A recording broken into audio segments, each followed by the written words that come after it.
to Men and the End of the Road for you here on Mid Mornings on Main. We're so glad you're with us here on WMST's Mid Morning Show, and a little rain on the outside. Wow, these last couple of days certainly have been good. It's been nice to feel some warm weather. We're really delighted to have Andy Barr live in our studio. It's nice to talk to people on the phone, you know, and sometimes we need to do things that way, but when we can get folks in the studio, it's really special, and we're glad you, Congressman, good morning, and thanks for coming. Good morning. And, yeah. Good to be with you, Dan. Yeah. Good to be in the district and good to be in Mount Sterling. Gosh, so much going on. I said, when I hold my hand up, that means, Congressman, wrap things up and we'll move on to the next question. But that's going to come after I give you plenty of time. This is not like when you have those, 10-second sound bites that you get so many times in Washington, and I'm thankful for that. But there's so much to cover, isn't there? There are so many things, and let's start with Ukraine if we could, because you've been involved. There is a lot of stuff that goes behind the scenes, Congressman. I know that, and you've been involved in some of the things behind the scenes that seem like, minor maybe to there being war, but to the people that are involved, they're really important that you're working on. Well, I have the responsibility now of serving not just on the House Financial Services Committee, but also on the House Foreign Affairs Committee. And so these issues of national security and international affairs are front and center in my work in the Congress, and they do matter for those folks back home here. I know there's a frustration that on the part of many Americans that we're focused on the border in Ukraine, but we're not focused on the southern border of the United States. And I'm sympathetic to that. But this matters to Americans. It matters to the people of Mount Sterling because it's going to hit your pocketbook. If Vladimir Putin invades the Ukraine and takes over that country, Americans are going to see gas prices go through the roof, even higher than the inflation that the average working American is seeing right now. The fact that we have totally abandoned a policy of energy dominance and now become energy dependent means that we're economically weakened here at home. And so what happens overseas does sometimes impact what happens right here in Kentucky.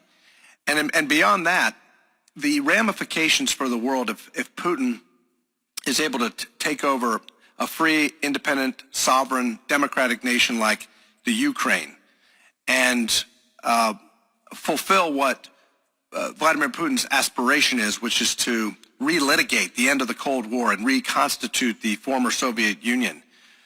The consequences for world peace are significant. They're profound because what it signals to the rest of the world, to the dictators of the rest of the world, is that the United States is no longer willing to confront and deter tyranny, no longer willing to stand up to these authoritarian leaders like General Secretary Xi in Beijing, or the mullahs in Tehran and Iran, or Kim Jong-un in Pyongyang, North Korea. That actually matters. It matters that that this president has weakened the United States and our standing in the world, and as a result, that weakness has invited this kind of aggression.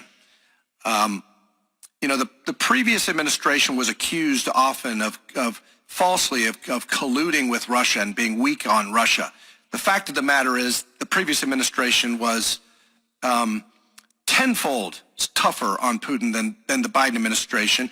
It was in the previous administration that the Congress, in a bipartisan way, passed my legislation, which imposed tough sanctions on the construction of the Nord Stream 2 pipeline.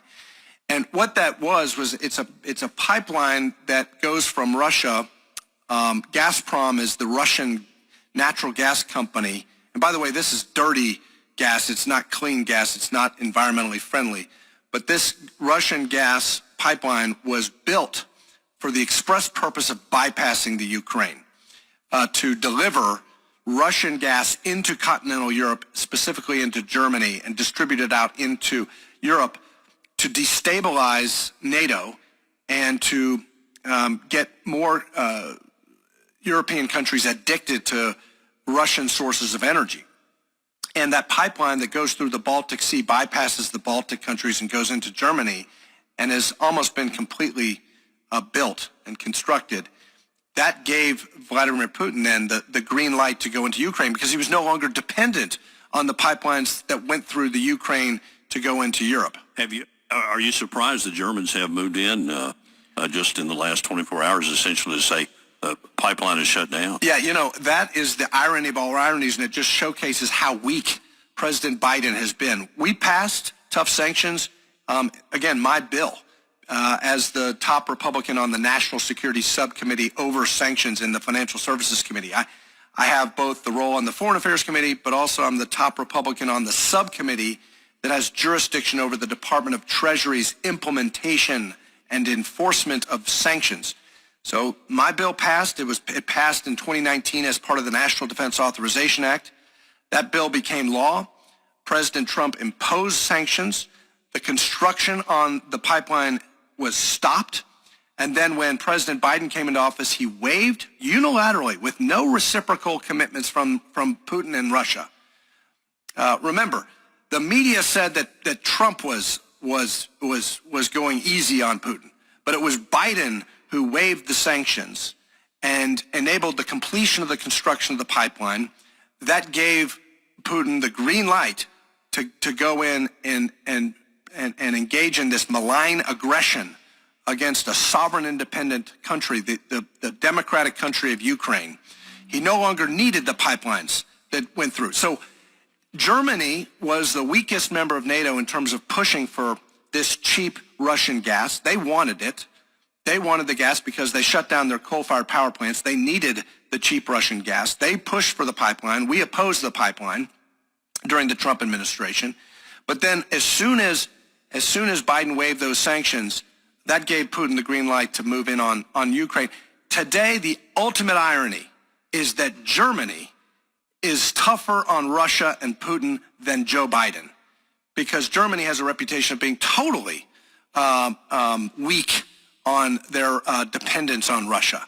And here today, what an embarrassment that Germany is actually halting the operation of the pipeline, and President Biden has done nothing to deter Russia from moving in on Ukraine. So where do we stand right now, Dan? We have, on January 30th, we had about 100,000 Russian troops amassing on the Ukrainian border in three main places: in Crimea, which Russia illegally annexed in 2014 under President Obama's weak foreign policy, and then near the Donbass region in the far eastern part of Ukraine. That's the Russian-controlled, Russian-speaking part of Ukraine that Putin illegally, violated international law yesterday, illegally recognized the, quote, independence of the Donbass and annexed it basically as part of the Russian Federation.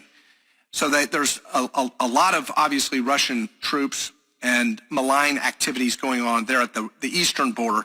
And then in the north, Russia has engaged in a false military exercises program in the Belarus on the western side of a main river that gives Putin a direct line into Kyiv if there's an invasion from the north.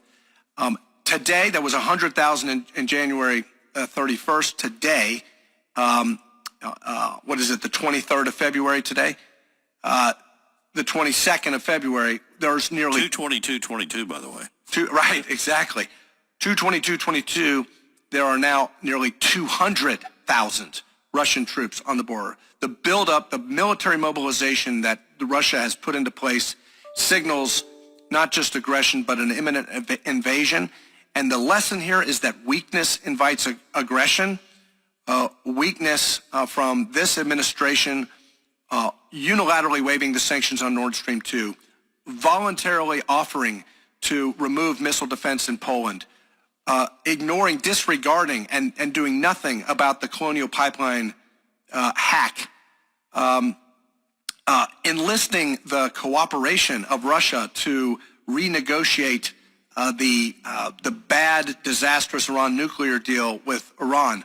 All of these things gave a loud and direct and clear, unambiguous signal to Vladimir Putin that this U.S. president is weak and will not do anything. And by the way, he has not. He has done nothing to deter Russia at this point, to violate international law and move in against Ukraine. We have been, as members of the Foreign Affairs Committee, we've introduced a bill that actually would impose sanctions now, before the invasion. And by the way, yesterday was an invasion of eastern Ukraine, and we've still done nothing.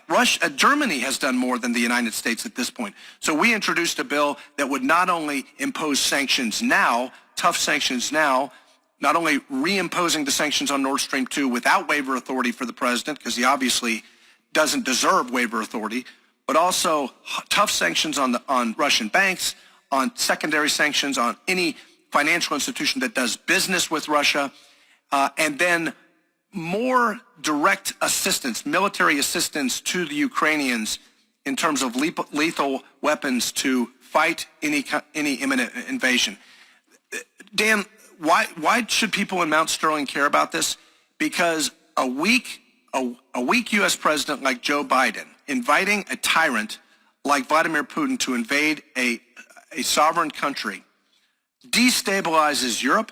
It undermines energy security. It threatens NATO. He's not going to stop. He's not going to stop. His next move is in Moldova. His next move is in the Baltic.